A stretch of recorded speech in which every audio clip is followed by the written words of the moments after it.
Purport, please. Hare Krishna, sure. Whatever form of material existence one is in, one is invariably ignorant of his real situation. In other words, of existence in the material world is due to multiple reactions of our sinful multiple reactions to our sinful lives.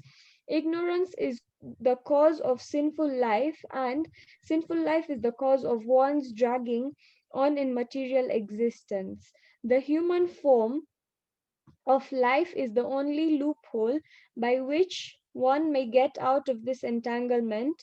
The Vedas therefore give us a chance for escape by pointing out the paths of religion, economic comfort, regulated sense gratification, and at last the means to get out of our miserable conditions entirely. Mm, yeah, the path of religion or the different kinds of sacrifice recommended above automatically solves our economic problems. By performance of yagna, we can have enough food, enough milk, etc. Even if there is a so called increase in population, when the body is fully supplied naturally, the next stage is to satisfy the senses. The Vedas prescribe, therefore, sacred marriage for regulated sense gratification. Thereby, one is gradually elevated to the platform of release from material bondage, and the highest perfection of liberated life is to associate with the Supreme Lord. Perfection is achieved by performance of yagna, sacrifice, as described above. Now, if a person is not inclined to perform yagna according to the Vedas, how can he expect a happy life even in this body, and what to speak of another body on another planet? There are different grades of material comforts in the different heavenly planets, and in all cases, there is immense happiness for persons engaged in different kinds of yagna. But the highest kind of happiness that a man can achieve is to be promoted to the spiritual planets by practice of Krishna consciousness. A life of Krishna consciousness is therefore the solution to all the problems of material existence. Hare Krishna.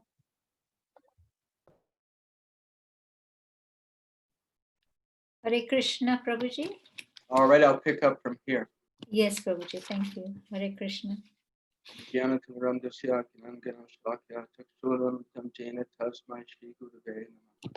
was born in the darkness of ignorance, but my spiritual master opened my darkened eyes with the torchlight of transcendental knowledge. So I'll repeat the text again. O best of the Kuru dynasty, without sacrifice one can never live happily on this planet or in this life.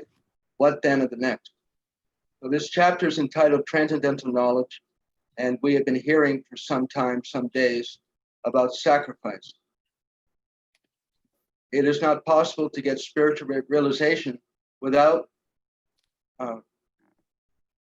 contemplation, without going within to discover and uncover our spirit identity. Srila Prabhupada begins the purport: whatever form of material existence one is in, one is invariably ignorant of its real situation. So generally we know people are thinking, I'm Mrs. Smith, I'm Mr. Jackson, I'm Indian, African, American, I'm a woman, I'm a man, right? People are considering themselves like this. And based upon our conception of identity, automatically there are certain activities. For example, in a country, if we feel that we are Kenyan, then to different degrees, the tendency is to work for Kenya. We want to support Kenya because we're Kenyan. If there's an attack on Kenya, the men may take up arms or join the armed services to protect the country. The businesses work hard to increase production so that the country, because they're feeling I'm Kenyan. They're not feeling I'm South African or I'm Polish or I'm French. Why do I care about the French government? I'm not French. So much depends upon our identification. If we identify that I'm a man or I identify that I'm a woman, then automatically there are things that I feel that I must do or that I must not do.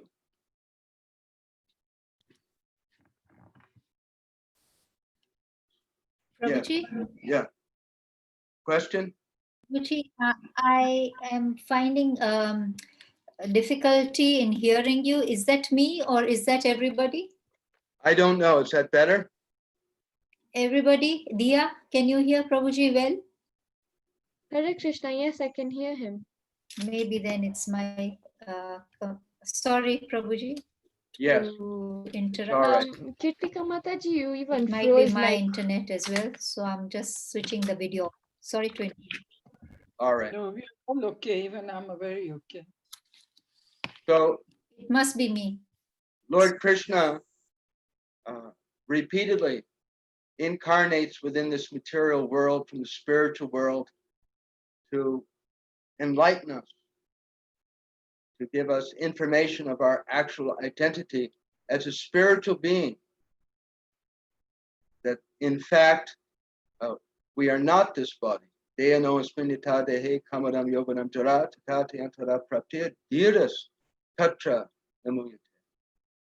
we are a transcendental entity which is inhabiting the body.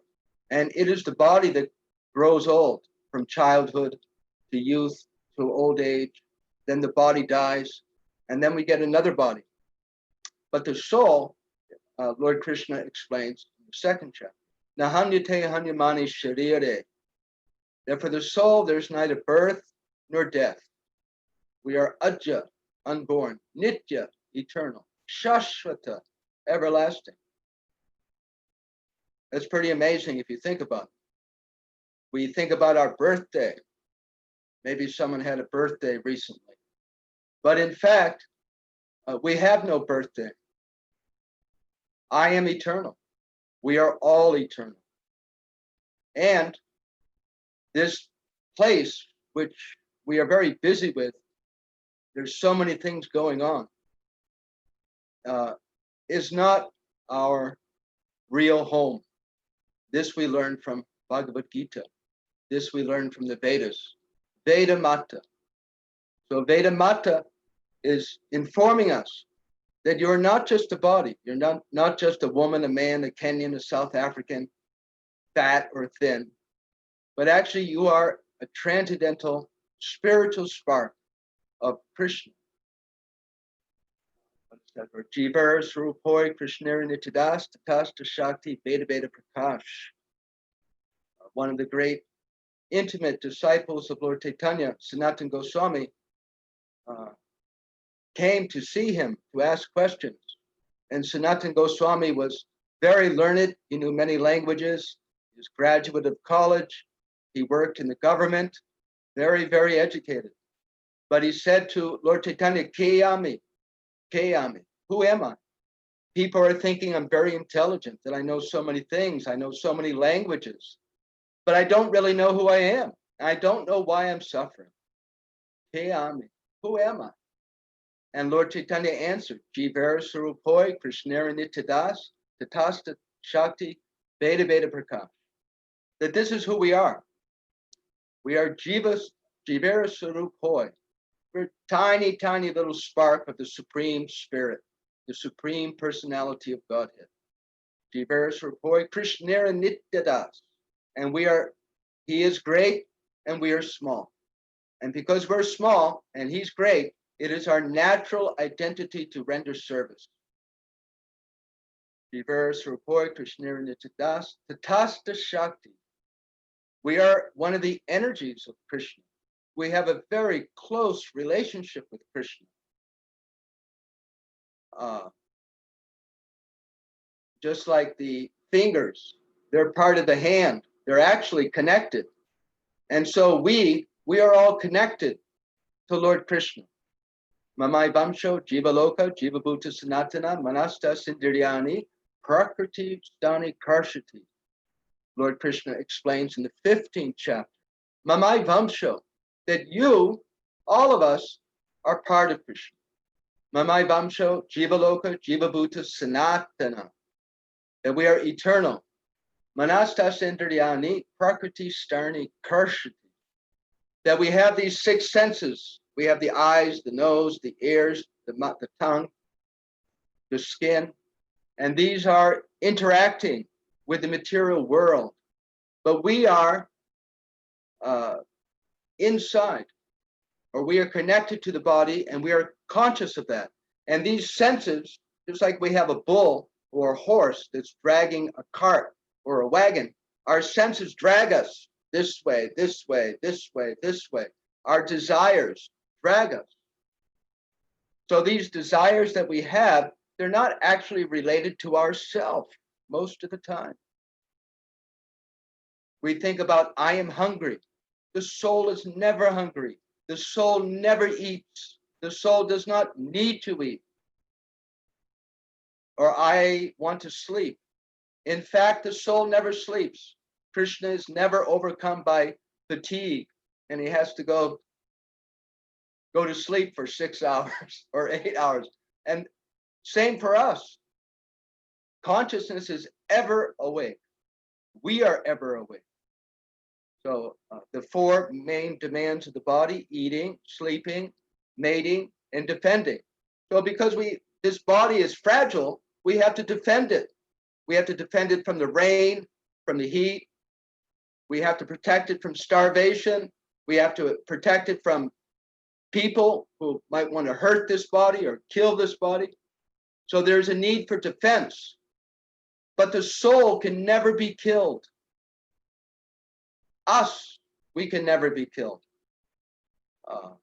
As Lord Krishna explains to Arjuna in the second chapter, the one who thinks he is the slayer or thinks that he is slain does not understand.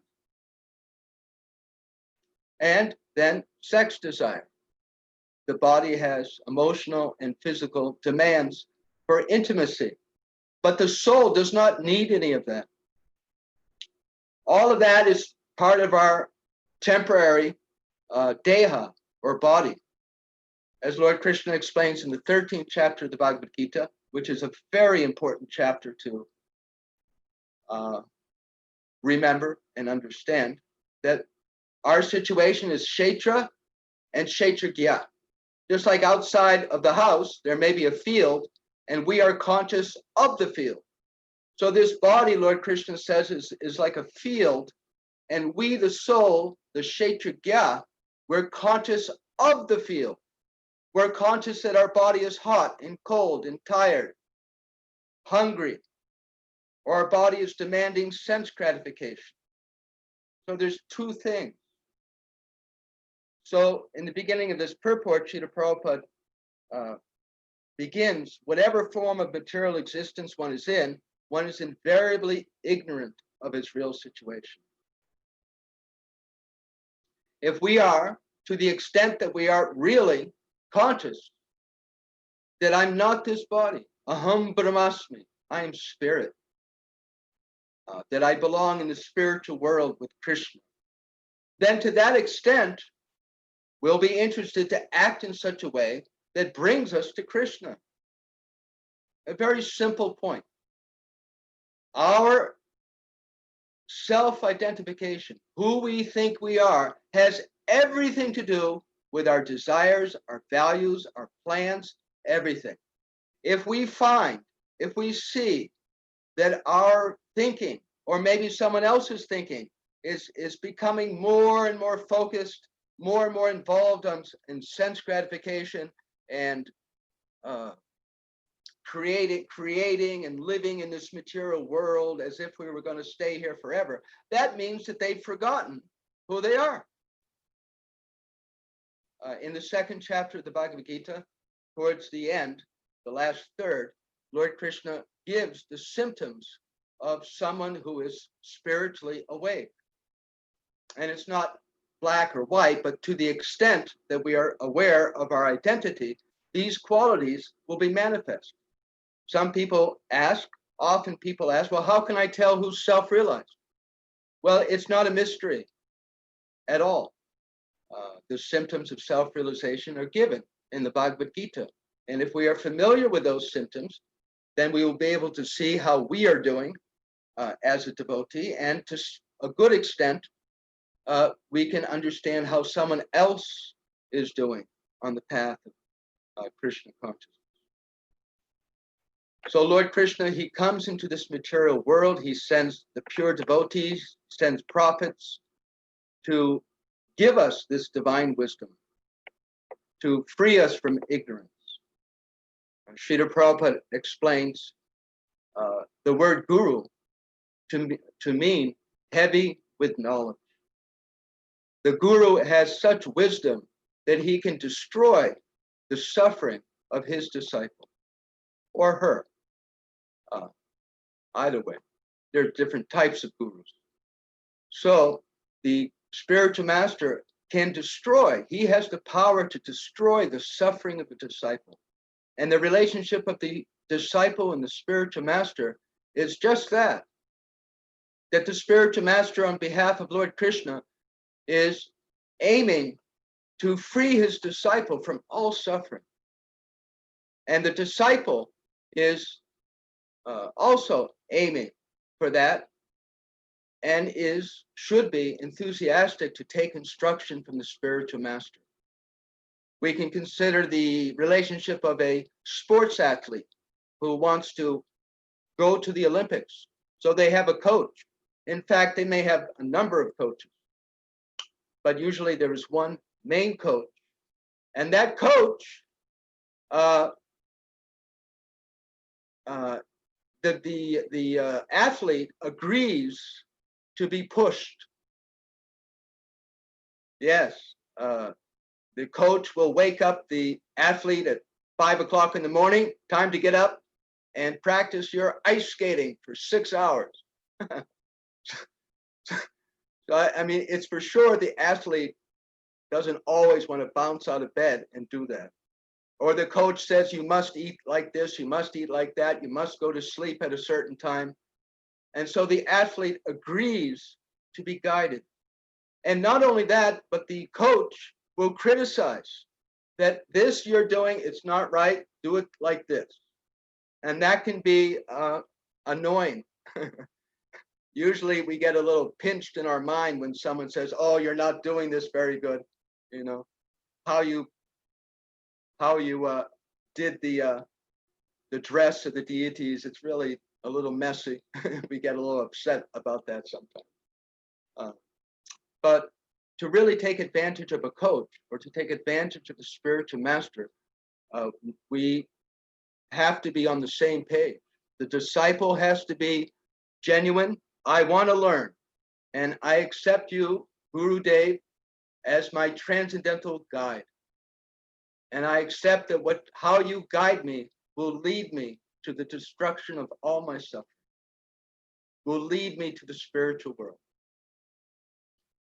Now we can imagine that if the disciple forgets, that's something I wanted to bring up today, that to the extent that we forget what's going on in terms of our connection to the spiritual master, if we're not careful, we could even end up being angry or, God forbid, hating our spiritual master. Imagine somehow that athlete gets hit on the head and forgets what's going on, and this man or woman comes in, oh, you have to get up, you have to run 10 miles, get up. They get very angry that, who are you to tell me? What is this, running 10 miles? What? Get out of here. Because the athlete forgot. And the same thing we should be very, very careful about in terms of our relationship with our mentors and with senior devotees and with our spiritual master. We don't want to forget what we're doing. That I have chosen this guide, this mentor, this spiritual teacher, so that I can become free of suffering.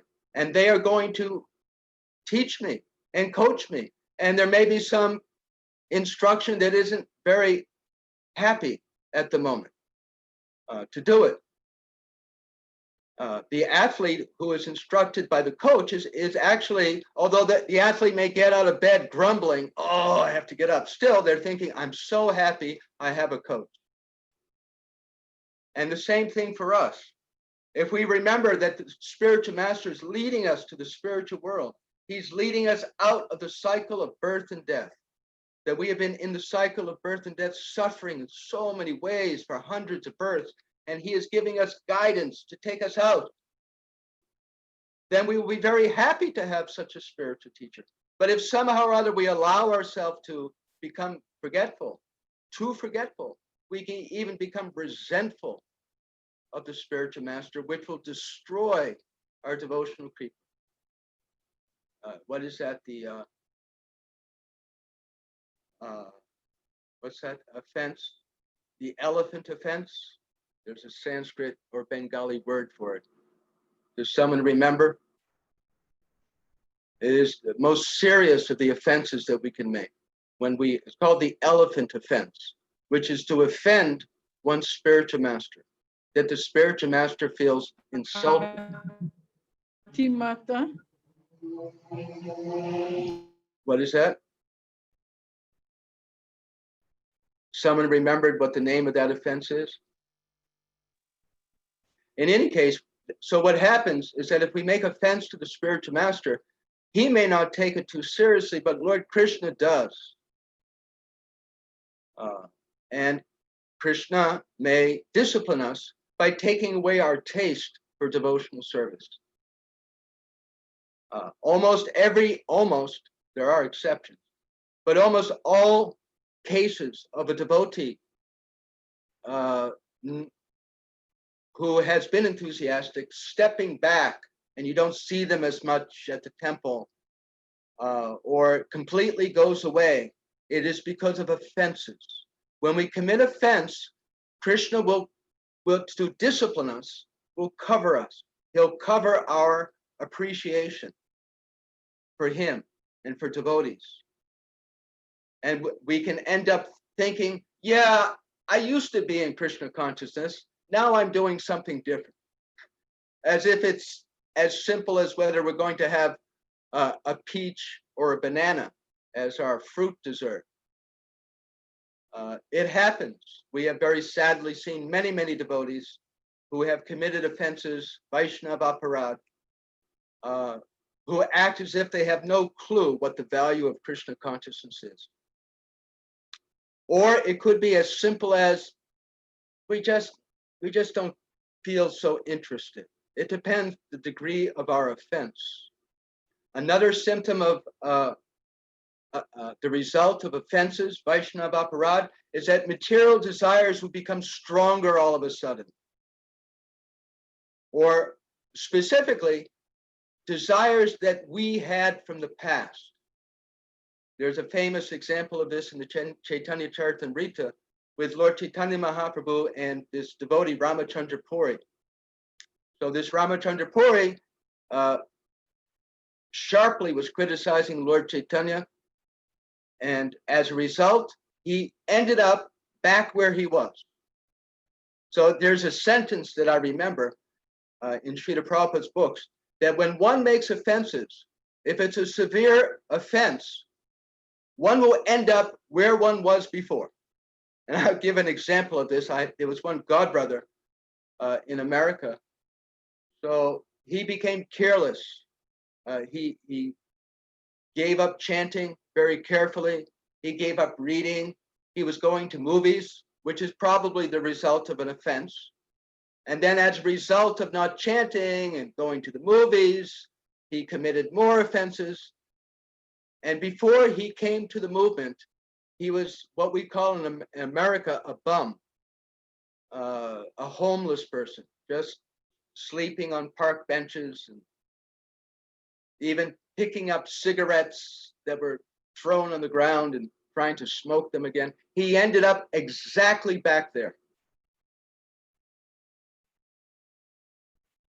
So this relationship of us with devotees in general, and especially with our mentors and senior devotees, and most specifically with our spiritual master, has to be protected. It's called the hati mata, the elephant offense. So how do we avoid this elephant offense? So that is described in Chaitanya Charitamrita, that we protect ourselves by keeping very close to pure devotees or advanced devotees who are enthusiastic. That will help us to remain enthused. If we let our company with devotees drift away, and whereas we were reading every day, now we're only reading once a week, instead of going to the temple or attend. Nowadays, because of the virus, we have these Zoom meetings and Zoom kirtan. So suppose we were going once a week or 2 times a week, and then it becomes once a month, once every 2 months. And the result of that is that we'll become more and more forgetful of the value of Krishna consciousness. And then that opens the door for more offenses. So on one hand, we are all in a very tricky situation because it is so natural to identify with our body and to think in terms of this body. And then on the other hand, when we take up the process of Krishna consciousness so we can fix it, there are dangers on the path. And Vaishnava aparad is one of the top dangers that can damage our progress. So there are, we should consider there are offenses of words. Well, first, offenses of the mind. In the age of Kali, it's said that we are not held responsible for thoughts. So suppose the temple president or the mentor says something and we think, oh, he's such a ba, ba, ba, ba. I won't repeat it, but it's within the head. So we should immediately correct ourselves. No, this is not the way to think. And we should mentally offer respect to Prabhu or Mataji. And if we allow ourselves to meditate for days, oh, so offended I was, or I feel so upset. So we should discuss, we should find someone that we trust and discuss it. That I had this conversation, I had this interaction with this devotee, my mind's thinking offensive, angry things. Help me to figure it out. Then, more serious, are offenses by words. Devotees, any devotee, Srila Prabhupada says that a devotee is anyone who has faith in God. Anyone who believes in God is a devotee. And then depending upon how serious we are, and how serious we're following the sadhana, if we're initiated, if we're second initiated, sannyas initiation, then progressively, one should be very careful. It's not that we can't express our feelings. Suppose for some reason we feel very upset with something an older devotee or a senior devotee said or did, so we can express that. That, you know, it must be something within me, but I'm feeling upset by what you said or what you did. I don't know how to understand it. Or we can discuss it with someone else. But we must express our feelings according to the person. Otherwise, we risk making aparad. And then the worst offense, of course, is physical, you know, to physically hurt a devotee. So we absolutely want to avoid that. So that this discussion about offenses, it relates to the fact that it can damage our progress out of this material world. So Srila Prabhupada goes on explaining very wonderful, how would you say, a scenario. Srila Prabhupada presents the vision of human life. That here we are in this material body, and it has different desires. So what we need to do is live according to a religious culture of life, guided by the spiritual master. We satisfy our human desires in a balanced way, according to the direction of the scriptures, according to the direction of Bhagwad Gita. And in this way, we can have the best. Hare Most- Krishna, we can't hear Prabhu. I don't know. I can't hear at all now. I don't know if that's the same Can thing. anyone else hear? Yeah, we Yes, can hear. it's perfectly fine. Yeah, Okay. Yeah, maybe problem is there. Yeah. sorry about that. So we live our life in a peaceful way, simple way, in a self-disciplined way. And Srila Prabhupada points out that by living like this, we'll be able to have our material necessities. Krishna will surely, if God gives the squirrels and the giraffes and the elephants food to eat, and he'll certainly give his devotees the essentials of life. That doesn't mean that necessarily we'll have luxuries. That may depend upon our past karma. But for sure, we'll have enough to sleep. We'll have enough to eat and a place to sleep and whatever our basic needs are. And at the end of this life, we have the opportunity to go back to Godhead. The point is made a few times, as Srila Prabhupada says here, if a person is not inclined to perform yajna, how can he expect a happy life, even in this body? So we just discussed the other day that sacrifice means we're going to set aside some immediate gratification for a future goal, or specifically to please Krishna. So this is something which is known in human life. If we don't have self-discipline, if we don't have self-control, we don't go to school, we don't strive to get good grades, then having a good occupation later in life will become less possible. And so we have to sacrifice. Our friends may invite us, to do something, but we have to study. If we don't study, then it won't be good for our future. So ordinarily, humans sacrifice. They accept difficulty for some future goal, some future attainment. So Lord Krishna says in this verse that without yajna, even materially, you can't be happy. You can't be lazy. In this age of Kali, manda sumanda matyo manda bhagya upadrita. In this age of Kali, we humans are reduced in our mental strength, intellectual strength, bodily strength. One of the biggest obstacles to Krishna consciousness that even I've seen within myself is laziness, just lethargy, just, I don't feel like it. You want to go to the temple? No, I don't feel like it. I just want to sit here on the couch. So one practical point that I'll put out there is that a healthy life, we are advised to keep health, that we exercise regularly, we eat properly, we eat the proper foods, not too much of the sweets and the anything which is not good for our body. Drinking lots of water, just exercising every day increases the prana. Prana is the main energy of this body. So if I'm just putting out there that if we're feeling a little lethargic, run around your house a few times. Take a long walk, take a 20-minute walk fast every day. And it will increase the prana energy so that one has more energy. We need energy to do the bhakti yoga. Very important. And the age of Kali it leans towards less energy. So I'll stop here. Open it up for questions or comments.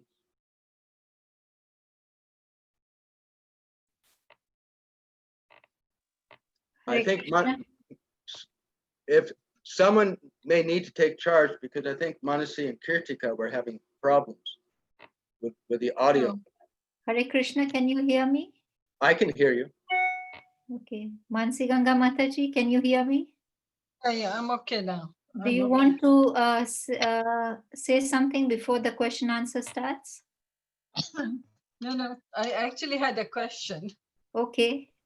Fire away. Fire away.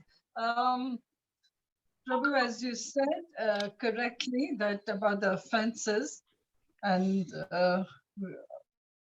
especially me, I'm a big culprit and victim of causing offenses all the time to senior, juniors, everyone. The point is, with your Diksha Guru, you're very careful, but you're not all that careful with people around you. So how do you kind of avoid that? Because sometimes we think, oh, I'm a senior devotee by way of numbers, but you know, there are devotees who have come much later, but by way of their spiritual advancement, I think they must have performed far more than myself in their previous life. So it's very difficult to avoid those kind of offenses. I mean, I'd like to know how to deal. I mean, how you improve yourself Yes, to avoid that. yes. Thank you. Well, I think part of it goes back to the advice from Chaitanya Charitamrita about the mad elephant offense. That it's said there. Those Chaitanya Charitamrita purports are combinations of Srila Bhaktivinoda Thakur and Srila Bhaktisiddhanta's commentaries, which our founder Acharya Srila Prabhupada has put together in a way that Krishna guided him. So there, it said that we shield ourselves by keeping the company of pure devotees, which practically boils down to constantly hearing and reading. You know, as much as possible, you know, an hour a day, 2 hours a day, we have to stay in touch with Srila Prabhupada, with our Diksha Guru. There's songs of the Vaishnava songs of Srila Bhaktivinoda Thakur, Narottam Das Thakur, Srila Vishnu Chakrabarti. We need to stay close to those souls who are pure so that we're reminded. You know, that's I touched on that a little bit, that if because we make a little bit of offense or we're sloppy with our sadhana, that we stop hearing and chanting, then the result is that we'll begin to forget important instructions, which then will make more mistakes, and then it just becomes a vicious cycle. So Srila Prabhupada again and again emphasized that if we just are careful with our sadhana, the chanting of our rounds, rising early, worshiping Tulsi, Guru Puja, the study of the books, etc., going out on Sankirtan or in some way or the other, being in touch, helping to support ISKCON in the missionary work, then if we do that, we should be safe. We should be safe. If we're keeping the company of people who are giving us the good advice, then that's one part of it. The other part, of course, is if we find that we're having repeated, wow, every time I talk to a devotee, I start to disrespect them. If we see that we have a tendency, then maybe we can consult with another devotee that, how do you think I can get over this? One simple thing that I can recommend is it's called affirmations. Say 10 times in the morning, 10 times at night. This is something that Srila Bhaktisiddhanta Maharaj has suggested with regard to something else. We make a program of reminding ourselves that 10 times in the morning, I always express myself politely and properly with every devotee. I always express myself to devotees politely and properly. So if we do that 10 times in the morning, 10 times at night for a while, it's sure to stick in the mind. The other way that we see is to be proactive. It used to be within ISKCON long ago that when devotees came into the temple room, they would pay obeisances to each other. And devotees would often pay obeisances to each other. That's almost disappeared now. But we may want to take the example of the 6 Goswamis and other saints, that they would deliberately pay respects multiple times a day to Tulsi, to Shamakunda, Radhakunda, to their spiritual master. So we can do that in our own house. In the morning, we can make some regulation for ourselves that we bow down 3 separate times. Vanchakalpatarubhascha, Kripa Sindhudevacha, Pachitanam Pavanebhyo, Vaishnavevo, you see? So we make some program to remind ourselves, and that should take care of it. Is that all right? Yes, Prabhuji. Yes, thank you. Hare Krishna, Prabhuji. There are some questions on the chat. So the first question is from Hemangi Priya from Nairobi. How to express our feelings about the devotee and at the same time not to offend anyone. Also, how to stop seeing faults in others. So how to speak properly with the devotee and express ourselves, how can we actually do that? And how can we avoid finding faults with others?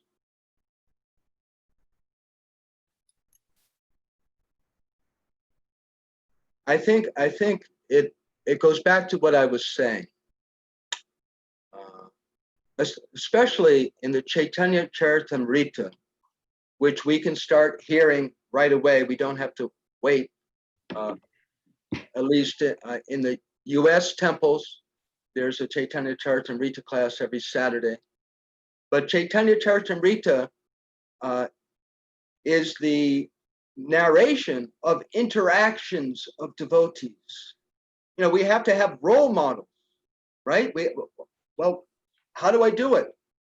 Well, regularly read Chaitanya Charitamrita. It's one thing.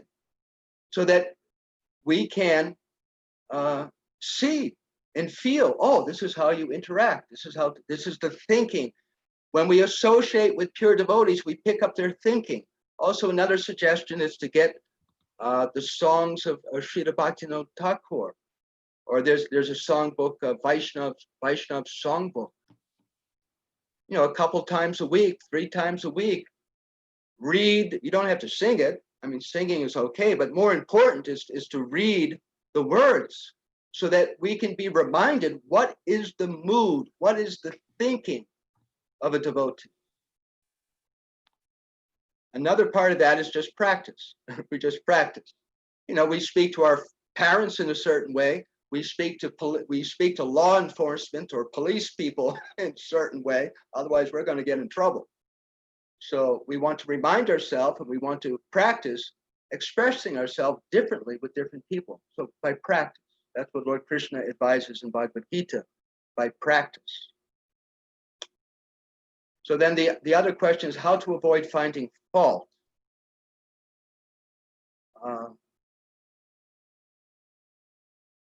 Just don't find fault. Just do some affirmations in the morning, 10 times. I do not find fault with devotees. But then sometimes we see a devotee does something which it may not actually be correct. We may see a devotee offering something, 3 times instead of 7 times. We may see a devotee pick up something from the floor and, intending to use it in the offering of the deities, which is not right. And we should say something. So again, it's a matter of practice that my expressing myself with devotees must be polite and not harsh. You just can't do it. You just can't. Devotees are such creatures. They, especially someone who's a second initiated or is in a senior position. I mean, it's just like the police. When the police stop you for speeding and they come over, you have to be polite. You just have to. Or, oh, you're being rude. I'm going to take you to jail. So being aware of the consequences of finding fault and practicing to express ourselves properly. There's another side of this, which is very, very powerful, that to the extent that we don't like something within ourselves, to the extent that we hate something within ourselves, as a rule, we will hate it in someone else. When we feel negative about something, a way a devotee is acting, most of the time, it is something that we would not want to do ourselves. We think, I should never be like that. That's too feminine. that's too macho, or whatever it may be. What we see in another person that we don't like is something that we don't like about ourselves. And so then the trick is to be at peace with ourselves. People, our mind will find fault. Srila Prabhupada has instructed us as a way of making ourselves feel better. Oh, that devotee, their voice is horrible. Oh, that devotee, they had a fall down with that man. Oh, she's this, she's that. And then we feel better about ourselves.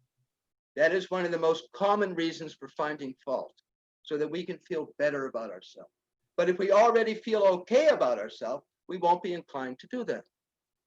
For example, suppose I'm having trouble with intoxication and I'm drinking some wine occasionally. So I feel bad about that and I feel ashamed. And so the tendency psychologically is to find fault with someone else. Oh, look how imperfect they are. And that way we feel better about ourselves.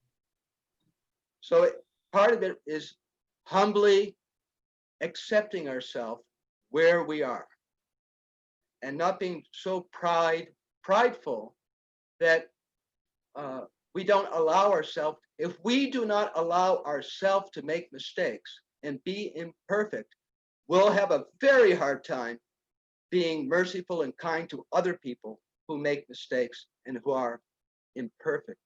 The things that we think about other people, the feelings that we have about other people, they are very much reflections about how we're thinking about ourselves. So the bottom line is, as it's described in our bhakti scriptures, it's that as we make advancement, as we come to really understand ourselves and to act, and we follow the bhakti sadhana, then that tendency to find fault will go down. Krishna always accepts us. Krishna always loves us. He never hates us. Jesus said, hate the sin, not the sinner.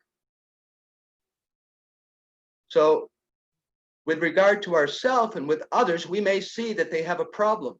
And sometimes devotees do have problems.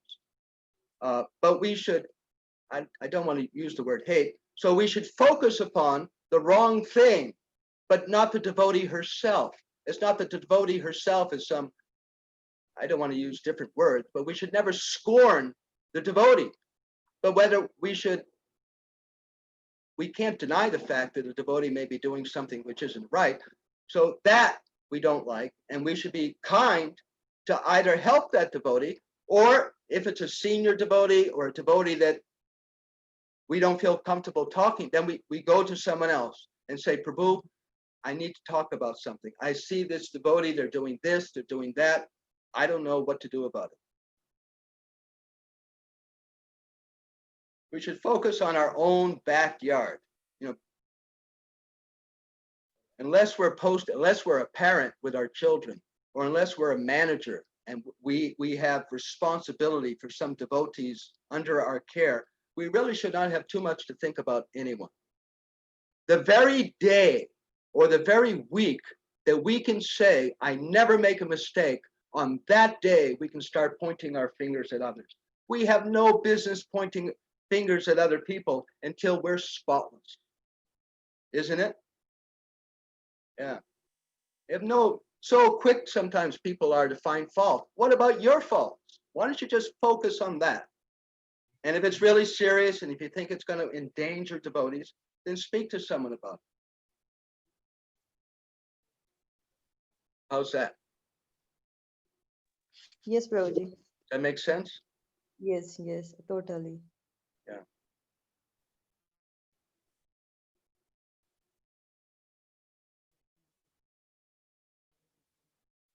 Another question?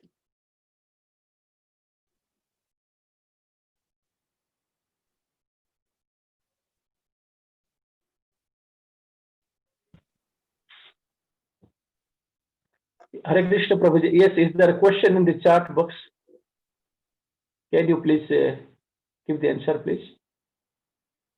What is that? In box, chat box. Oh, oh, I see. Okay.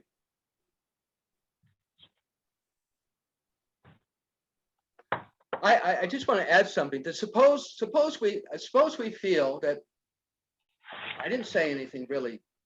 I expressed myself nicely, but this devotee said, "Oh, I'm offended. You offended me so badly." So are we really responsible for that? Because we know sometimes devotees can be touchy, humans can be a little bit oversensitive, and we really may have done nothing wrong, but this devotee just says that, "Oh, you've offended me." So we should remember that Krishna knows exactly what's going on, and we should not worry for that. We may say to such a devotee, "I'm sorry if somehow you feel that way. I certainly didn't intend that," and just leave the conversation. It's not that just because a devotee says, "Oh, I'm so offended," means that Krishna is going to be upset with us. Not necessarily. Krishna knows. So then there's another question. What is the relationship between karma and the soul? Does the soul come with karma in a new body? Why we get reactions of karma in spite of Paramatma sitting in our heart? So I would suggest that you take another look, if you haven't already, at the introduction of Bhagavad Gita, because I remember that it quickly but pretty deeply, it covers all of those questions really nicely. And also there's another book, Science of Self-Realization, which gives short discussions, and it covers all of these major topics. And it's also helpful to read to know how to explain it to others. So the soul, we offend Krishna, we are rebellious, we come into this material world, we get a material body so we can try and live independently. We make mistakes, we commit offenses, we do sins, we get another material body, or even if we do some good things materially, we get another body. So that those actions are called karma. And from life to life, those actions and reactions, they follow us until we break the cycle of karma, and we do akarma activities, which is bhakti.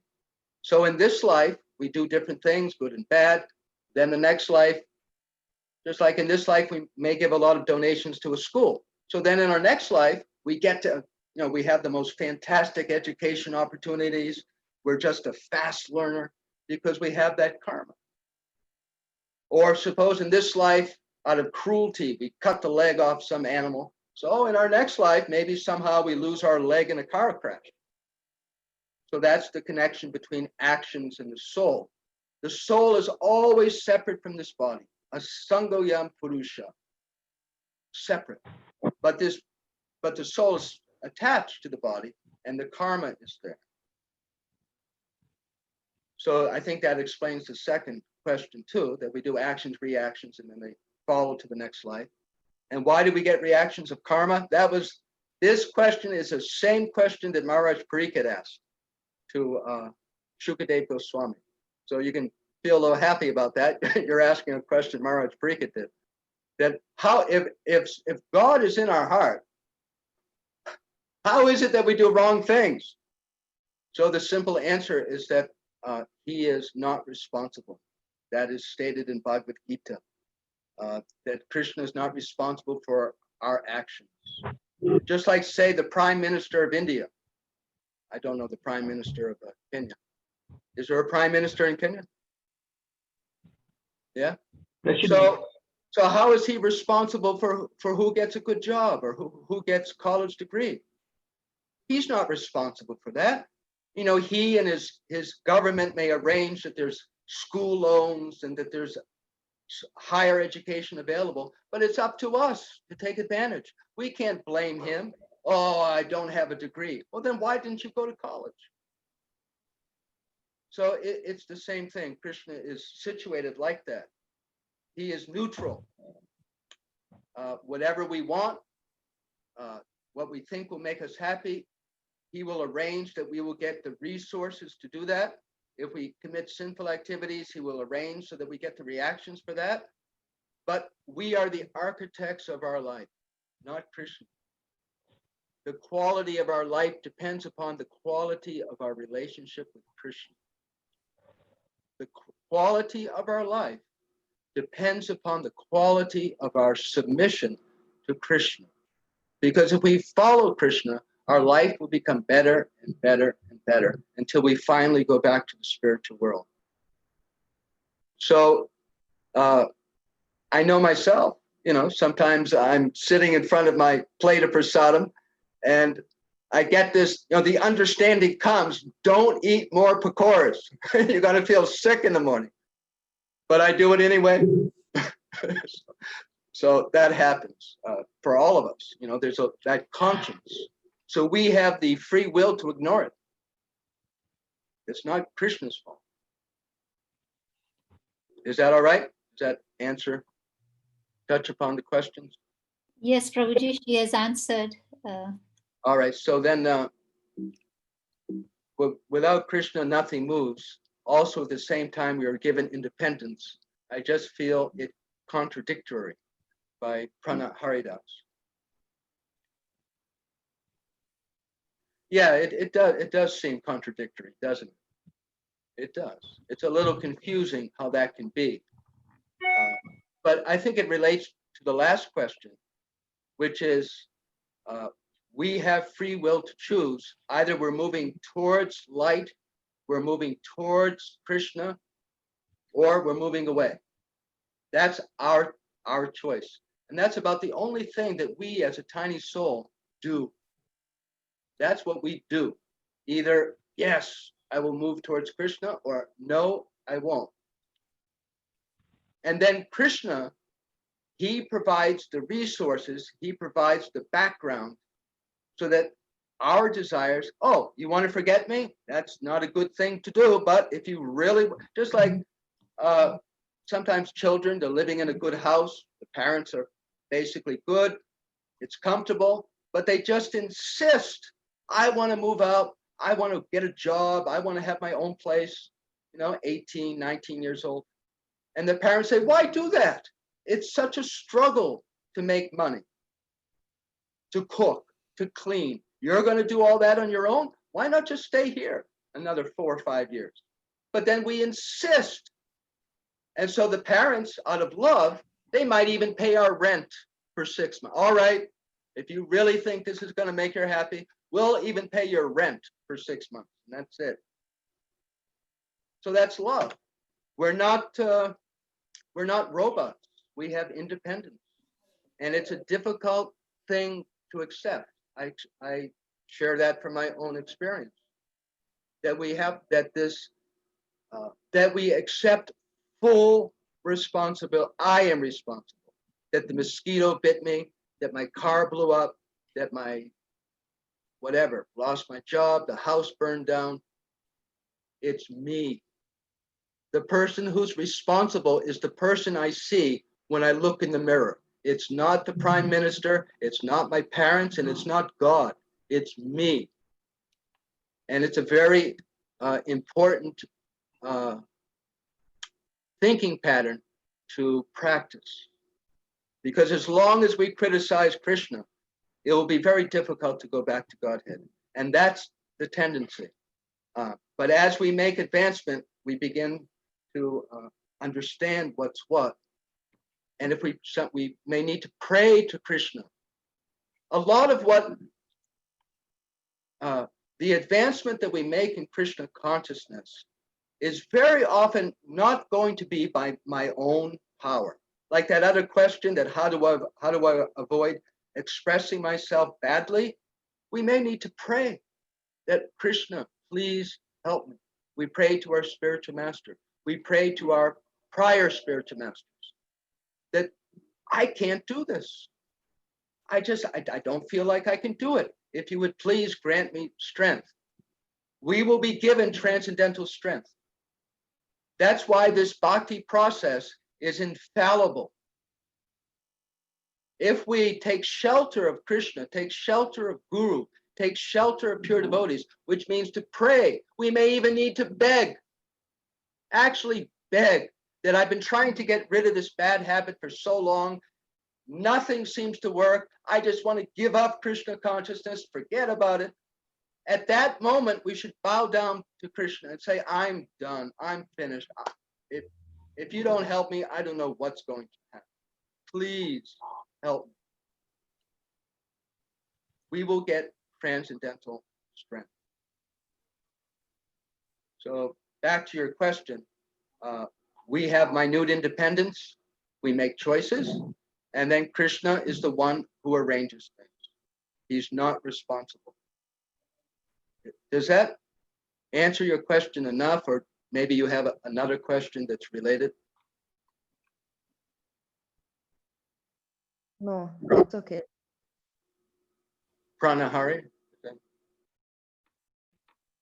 Oh, from Hemangi Priya. Yes, Prabhu, I'm okay with that. Yes. Yeah, it's difficult. It is.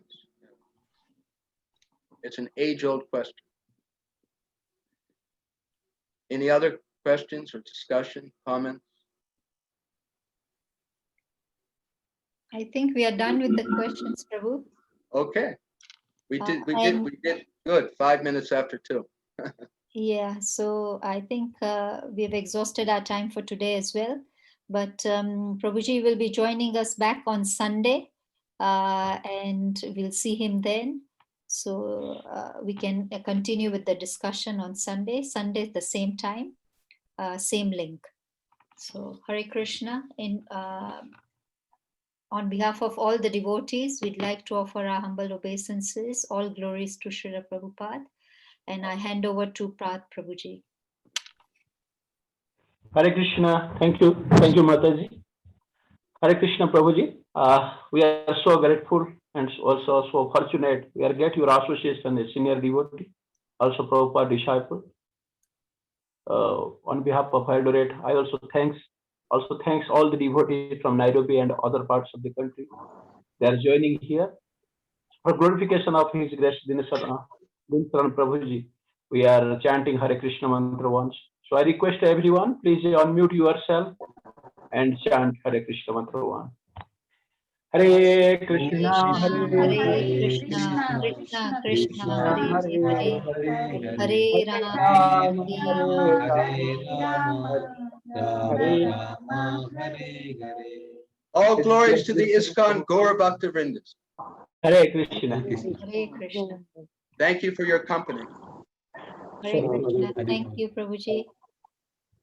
Patitanam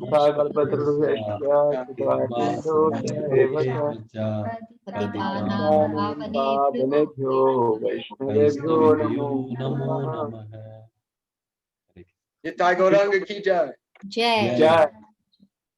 Hare Krishna. I'm ending the session.